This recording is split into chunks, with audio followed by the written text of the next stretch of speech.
In this lesson, we're going to talk about the law of definite proportions. And the basic concepts behind this law is that compounds, they have a constant chemical composition by mass. An example of this is carbon dioxide. If you go to the periodic table, you'll find that the atomic mass of carbon is 12 and the atomic mass of oxygen is 16. In a single molecule of carbon dioxide, we have 2 atoms of oxygen, 1 atom of carbon. So, in a sample of carbon dioxide, if there's 12 grams of carbon in that sample, then there's going to be 32 grams of oxygen. 16 times 2 is 32. Now, let's say if we double the amount of carbon. So let's say if there's 24 grams of carbon in a sample of carbon dioxide, how many grams of oxygen will there be? Well, 12 times 2 is 24, so 32 times 2 is going to be 64. Now, what if there was 36 grams of carbon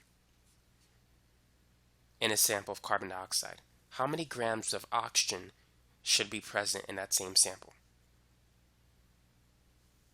12 times 3 is 36, and 32 times 3 is going to be 96. So it's going to be 96 grams of oxygen. The ratio between the mass of oxygen and the mass of carbon will remain the same. It's going to have a constant composition by mass.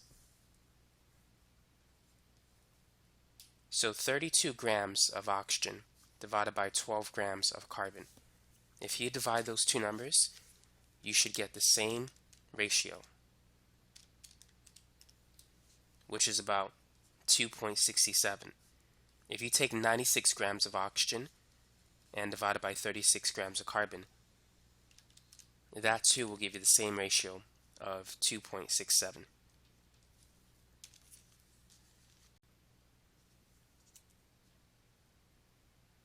Now let's talk about how to apply this information. What if there were 30 grams of carbon in a sample of CO2? How many grams of oxygen are present? Now before, I gave you some nice numbers like 24, 36 grams of carbon, multiples of 12.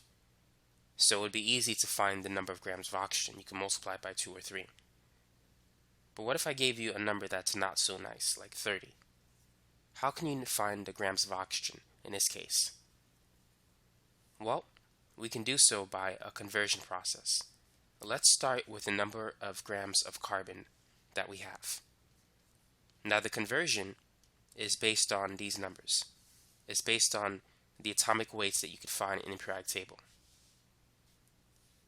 So in carbon dioxide, for every 12 grams of carbon that's present, there's going to be 32 grams of oxygen. So notice that the unit grams of carbon cancels. So it's going to be 30 times 32 divided by 12. So 30 grams of carbon would be present with 80 grams of oxygen in a sample of carbon dioxide. Now let's work on some practice problems. A pure sample of sodium fluoride contains 35 grams of sodium. How many grams of fluorine are present in this sample? Now the first thing we should do is we need to use the periodic table. Let's find the atomic masses.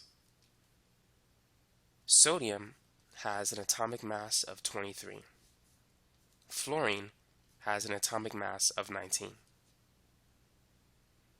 So in a sample of sodium fluoride, this is the conversion factor that you need. 23 grams of sodium will be present with 19 grams of fluorine. So if there are 23 grams of sodium, there's going to be 19 grams of fluorine. That's the proportion that you want to use in order to answer this question. So if we have 35 grams of sodium, how many grams of fluorine should be present? Now, you can set it up as a proportion or you could solve it as a conversion. Personally, I like the conversion method, but for this example, we could do it both ways. So first, start with what you're given. That's 35 grams of sodium. In the second fraction, use your conversion factor, which is this. Now, you want the units grams of sodium to cancel, so you're going to place that in the bottom of this fraction. And on the top, we're going to put 19 grams of fluorine. So these units will cancel, and this will give us the answer. So it's going to be 35 times 19 divided by 23, which is about 28.9 grams of fluorine. So that's the answer. Now, if you want to set up as a proportion, here's what you need to do. So let's write two fractions separated by an equal sign. 23 grams of sodium corresponds to 19 grams of fluorine. How many grams of fluorine correspond to 35 grams of Na? So that's how you could set it up, and just cross multiply.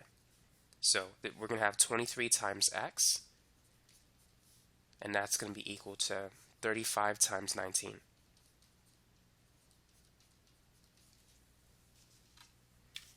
"35 times 19 is 665. So to find the value of x, we need to divide both sides by 23. And this is going to give us the same answer, 28.9. So that's how many grams of fluorine are present in this sample.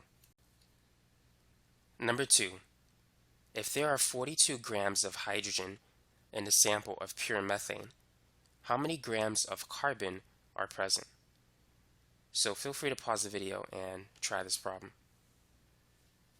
So let's focus on methane. Looking at the periodic table, the atomic mass of carbon is 12, and the atomic mass of hydrogen is about 1. Now in methane, we have one carbon atom, so 1 times 12 is 12. In methane, we have 4 hydrogen atoms, so you got to do 4 times 1, which is 4. So in methane, for every 12 grams of carbon, there's going to be 4 grams of hydrogen. This is our conversion factor. So once you have it, now you can answer the question.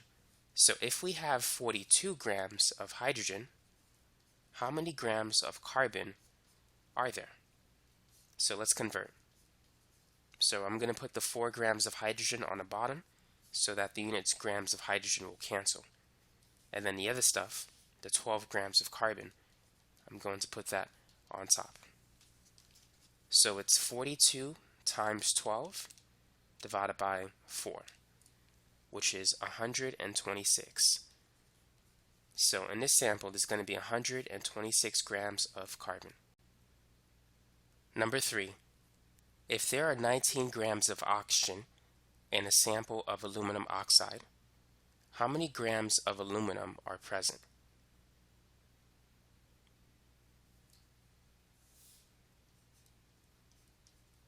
So using the periodic table, aluminum has an atomic mass of approximately 27, and oxygen is about 16. That's the mass number.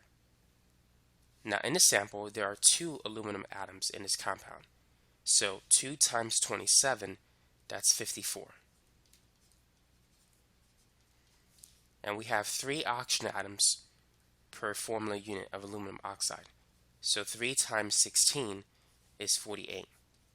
So this is the ratio that we need to be concerned with. In a sample of aluminum oxide, there are 48 grams of oxygen for every 54 grams of aluminum. So now that we have this conversion factor, we can now answer the problem. So if we have 19 grams of oxygen, we can convert it to the grams of aluminum. So let's put the grams of oxygen on the bottom so that those units will cancel. And then let's put 54 grams of aluminum on the top. So it's going to be 19 times 54 divided by 48. So this is going to be 21.4 grams of aluminum.